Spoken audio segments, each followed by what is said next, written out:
Hello guys, welcome to AV classes.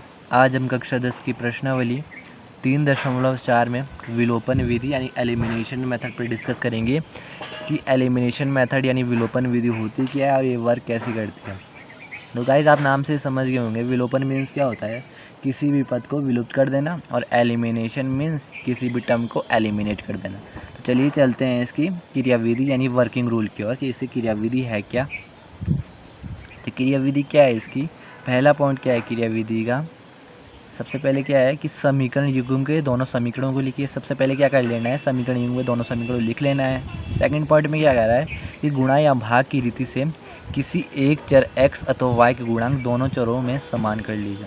क्या करना है, सेकंड में पॉइंट में क्या कह रहा है कि गुणा या भाग की रीति से एक चर x अथवा y के गुणांक दोनों चरों में से एक चर को समान कर लेना है। ठीक है। थर्ड पॉइंट में क्या है कि अब एक चर के इन समान गुणांकों वाले समीकरणों में से योग या अंतर जैसा ठीक हो कि क्रिया द्वारा समान गुणांक वाले चर को विलुप्त कर लीजिए।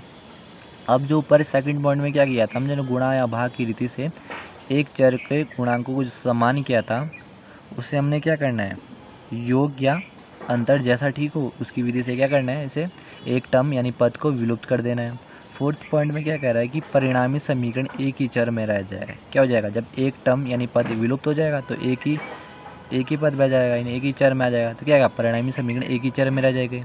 इसे हल करके इस समीकरण का इस चर का मान प्राप्त कीजिए। ओके। फिफ्थ पॉइंट में क्या कह रहा है कि चर के इस मान को, जो चर का मान है यहाँ से फोर्थ पॉइंट से, किस में रख देंगे, एक समीकरण में प्रतिस्थापित कर दूसरे चर का मान भी प्राप्त कर लेते हैं। अब फोर्थ पॉइंट से जो एक चर का मान आया वो दूसरे समीकरण में रख देंगे जिससे दूसरे चर का मान भी ज्ञात कर लेंगे। तो फिफ्थ पॉइंट क्या है इसका, आप समझ गए होंगे कि चर के इस मान को किसी एक समीकरण में प्रतिस्थापित कर दूसरे चर का मान भी ज्ञात कर लेते हैं। तो गाइस, आप इसका वर्किंग रूल यानी क्रियाविधि तो समझ गए होंगे। वो कहते हैं ना कि पानी में उतरने से पहले वो कहता है ना कि हमें स्विमिंग तो आ जाती है, हमने इसकी पूरी प्रोसेस तो पढ़ ली है, पर जब तक हम पानी में ना उतरें तब तक हमें पता नहीं चलता कि हमें स्विमिंग आ रही है कि नहीं आ रही है। वैसे ही क्वेश्चन है, तो आपने इसका वर्किंग रूल तो पढ़ लिया, पर जब तक आप इसका क्वेश्चन नहीं करोगे तो आपको पता कैसे चलेगा कि हमें आया ही नहीं आया है। ओके, तो चलिए हम क्वेश्चन करेंगे, तब आपको ईज़िली और भी अच्छी ढंग से समझ में आएगा। तो चलिए एक एग्ज़ाम्पल लेते हैं इसके थ्रू पर।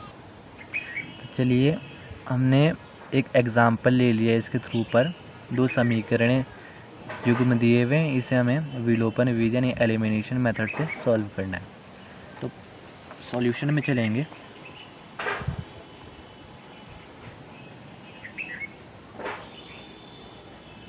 सबसे पहले क्या करते थे, हम जो समीकरण युग्म दिए हैं उन्हें पहले लिख लेते थे और समीकरण मान लेते थे। तो क्या मानेंगे, 3x + 2y = 13, ये मान लेंगे हम समीकरण एक।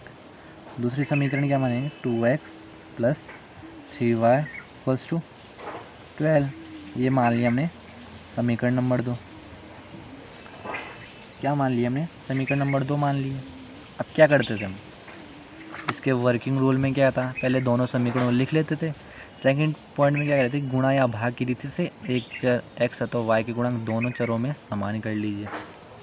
क्या होता है गाइस, इसमें विलोपन विधि में क्या होता है, विलोपन विधि में देखिए आप, समीकरण क्या है, पहली दी हुई है 3x + 2y = 13। सेकंड क्या है, 2x + 3y = 12। ये हमारी समीकरण एक है, ये समीकरण 2 है। तो विलोपन विधि में क्या करते हैं, किसी भी एक टर्म या पद को एलिमिनेट कर देंगे, या तो हम इसे इसके गुणांकों को समान कर लेंगे या इसके गुणांकों को समान कर लेंगे। इन दोनों में से एक टर्म को हम एलिमिनेट कर देंगे, या इसे कर देंगे विलुप्त या इसे कर देंगे। ओके, तो करते हैं चले। तो क्या करेंगे हम, अगर हम ये दोनों इक्वल कैसे होंगे, हमें इसके बराबर करने हैं गुणांकों को। वर्किंग रूल में क्या था कि हमें या चर x को या चर y को, इन दोनों में से एक चर को विलुप्त कर देना है। तो विलुप्त कैसे होगा, हमें जो एक चर है उसके जो गुणांक है वो हमें सेम लाने पड़ेंगे, बराबर लाने के पड़ेंगे, तभी तो एक विलुप्त होगा। तो क्या करेंगे हम, इसमें या तो मल्टीप्लाई करनी पड़ेगी या फिर डिवाइड करना पड़ेगा, जिससे कि एक चर समान हो जाए। तो क्या करेंगे हम, अगर हम सेकंड समीकरण में क्या है, x का गुणांक 2 है और समीकरण 1 में x का गुणांक क्या है, 3 है। तो अगर हम जो सेकंड समीकरण में x का गुणांक 2 है उसकी गुणा क्या कर दें, समीकरण 1 में कर दें। जो समीकरण 1 में x का गुणांक 3 है उसकी गुणा किस में कर दें, समीकरण 2 में करेंगे। तो ये बराबर आ जाएगा, है ना, जिससे x वाला टर्म यानी x वाले पद जो है चर वो विलुप्त हो जाएगा और y वाला पद बच जाएगा। ओके, तो चलिए करते हैं इसकी गुणा। तो चलिए कैसे लिखेंगे, समीकरण 1 को समीकरण क्या करेंगे, 2 के x के गुणांक 2 से गुणा वो क्या करेंगे, समीकरण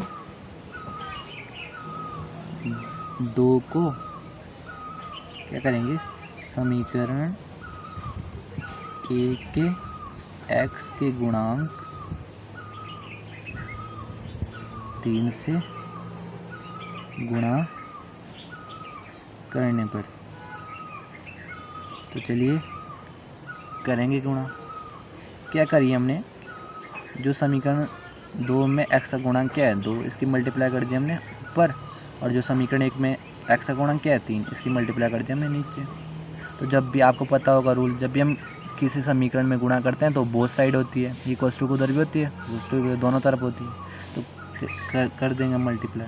तो समीकरण 1 में किसकी गुणा करिए हमने 2 की, तो करेंगे क्या होगा, 3 जा 6x प्लस 2 2 जा 4y इक्वल्स टू में 26। ये बन जाएंगी हमारी समीकरण नंबर 3। इसी प्रकार क्या कर देंगे, सिमिलरली समीकरण 2 में 3 की मल्टीप्लाई हो जाएगी, जो क्या हो जाएगा 3 2 जा 6x प्लस 3 3 जा 9y इक्वल्स टू में 36। ये बन जाएगी मेरी समीकरण नंबर 4। अब आप समझ गए होंगे यहाँ पे जो x वाले चर है वो क्या आ गया, समान आ गया, बराबर हो गया, जिससे ये x वाला एलिमिनेट यानी विलुप्त हो सकता है। तो ये विलुप्त कैसे होगा, इसके वर्किंग रूल में क्या था, थर्ड पॉइंट में, कि अब एक चर के समान गुणांक यानी समान गुणांक वाले आ गया x वाला वो, तो क्या कर देंगे, योग या अंतर जैसे ठीक हो की क्रिया द्वारा समान गुणांक वाले चर को विलुप्त कर लेंगे। तो क्या कर लेंगे, अगर हम समीकरण 4 में से समीकरण 3 को घटा दें तो क्या हो जाएगा, ये x वाला जो पद है ये क्या हो जाएगा, चर है, ये क्या हो जाएगा, विलुप्त हो जाएगा। तो चलिए करते हैं, क्या लिखेंगे, समीकरण नंबर 4 में से समीकरण 3 को घटाने पर, तो घटा देंगे क्या होगा, समीकरण 4 में से समीकरण 3 को घटाने पर क्या है, समीकरण 6x plus 9y equals to में 36, 6x plus 4y equals to में 26। तो क्या करें, घटा रहे हैं, तो इसमें घटा रहे हैं ना, तो चिन्ह बदल जाएंगे, ये प्लस है ये माइनस हो जाएगा, ये प्लस है ये माइनस हो जाएगा। ओके, ये प्लस है ये माइनस हो जाएगा। यहाँ क्या हुआ, इसका साइन बदल के इसको घटा रहे हैं ना, ये माइनस है तो ये प्लस था, ये माइनस हो गया, प्लस है माइनस हो गया, प्लस है माइनस हो जाएगा। तो क्या हो जाएगा,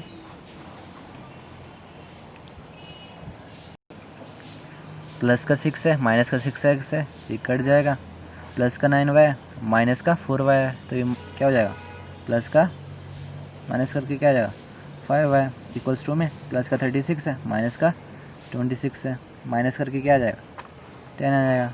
यहाँ से y की वैल्यू क्या आ जाएगी 10/5, यानी y की वैल्यू आ गई हमारे पास 2, y का मान क्या आएगा 2 आ गया, y का मान 2। अब y का मान किस में रख देंगे हम, y का मान इन चारों समीकरणों में से हम किसी भी समीकरण में रख सकते हैं, वो आपकी मर्जी है। तो हम रख रहे हैं समीकरण नंबर 1 में। तो इसमें हम क्या लिखेंगे, y का मान समीकरण नंबर 1 में रखने पर समीकरण 1 क्या हमारी 3x + 2y = 13। y का मान क्या है, यहाँ से 2 निकला है, रख देंगे 3x + 2, y का मान क्या निकला 2 = 13। तो क्या निकला 3x प्लस मल्टीप्लाई जो कि 4 आ जाएगा 13, 3x = में 13 आ जाएगा, प्लस का 4 है,